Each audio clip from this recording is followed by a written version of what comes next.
Ciao, ti chiami? Agnese, Agnese, di dove sei? di Trapani, Quanti anni c'hai? 35, 35, praticamente quanto tempo è che c'hai questa passione? ma da sempre. Da sempre. Sì. Cosa ci canterai?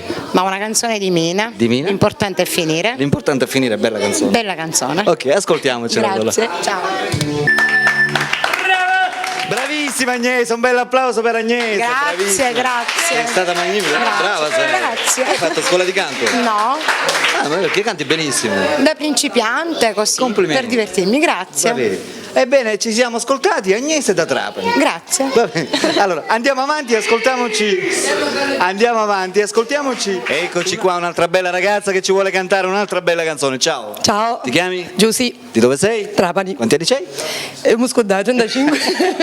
E ci vuoi cantare anche tu un'altra bella canzone? Ci tento. Che cosa ci canti? Grande grande di Mina. Grande grande di Mina, è pure difficile. Sì, l'ho detto con mio marito. Va bene, allora buona esibizione. Grazie. Ok.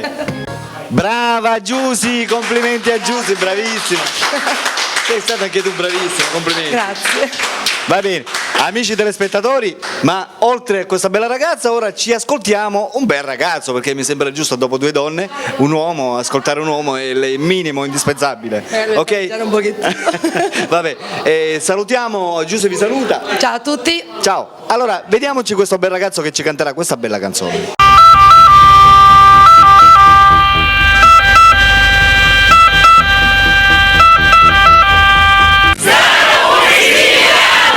Oh yeah!